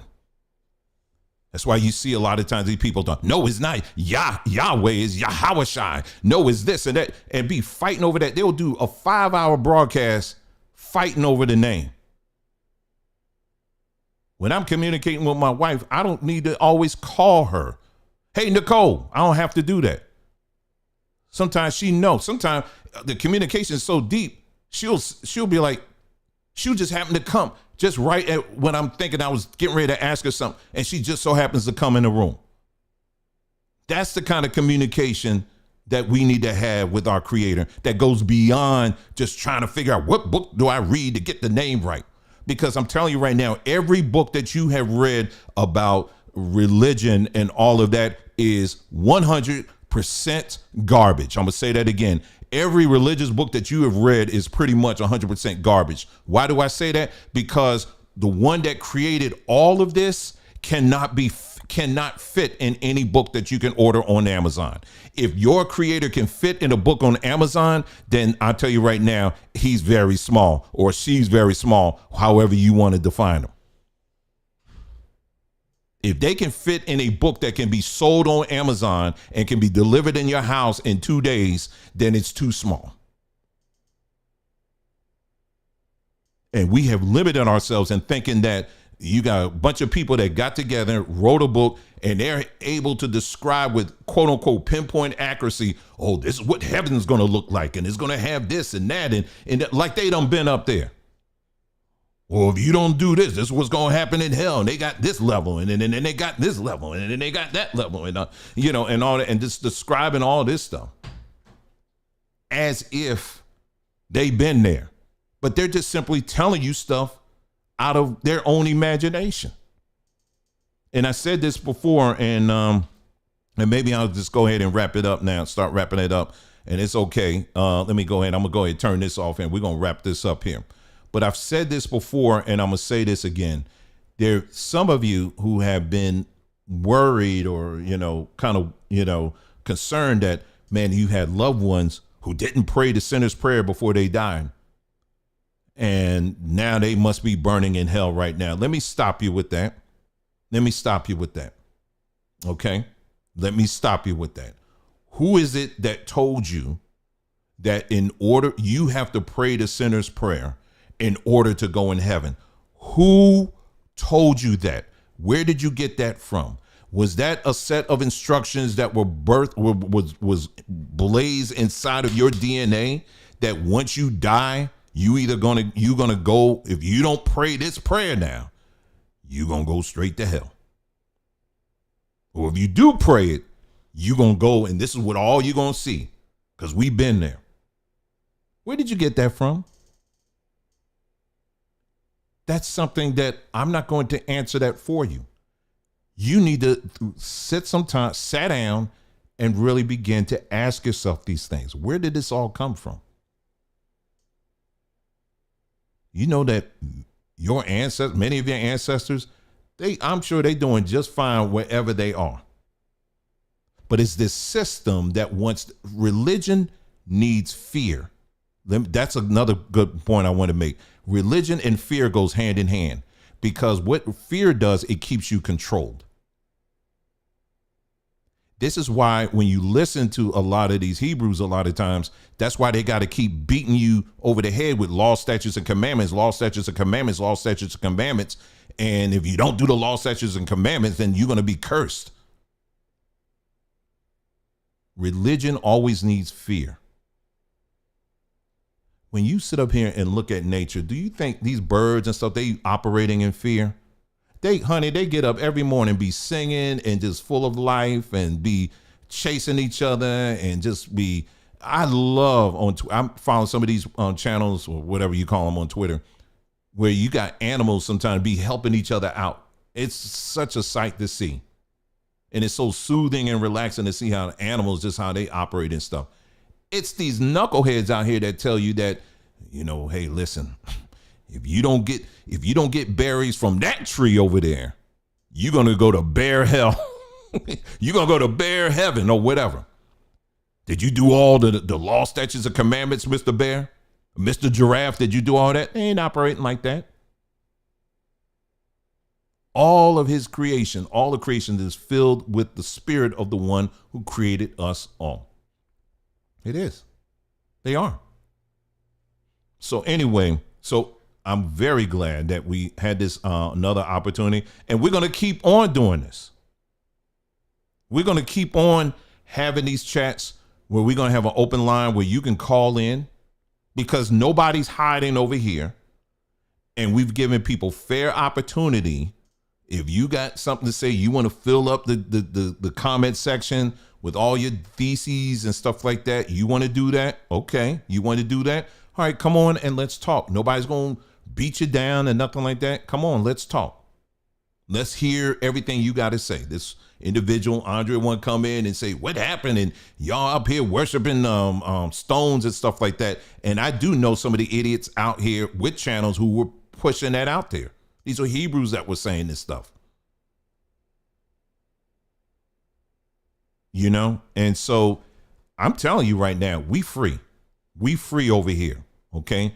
We are not living under no heavy weights of religion and all of that. And I'm telling you, we are living in this a beautiful time of our lives right now that we're living in, and we free.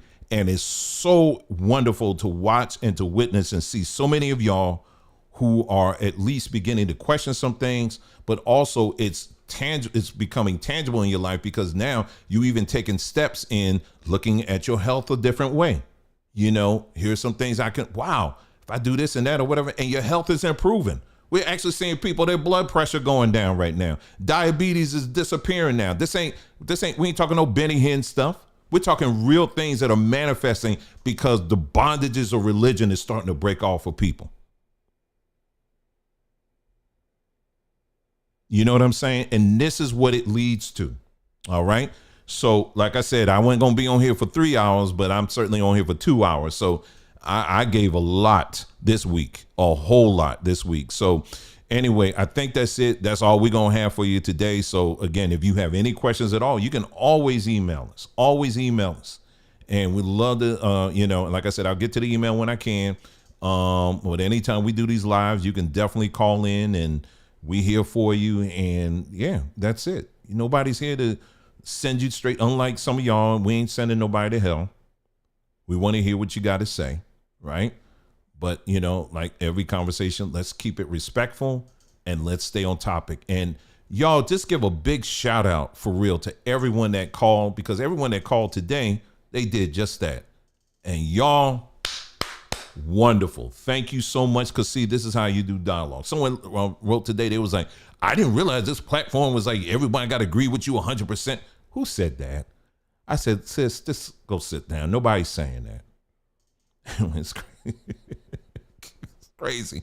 Anyway, family, listen, you guys take care. Enjoy the rest of your day, your weekend, and we'll be talking again soon. Take care. Love you very much, and we'll see you again.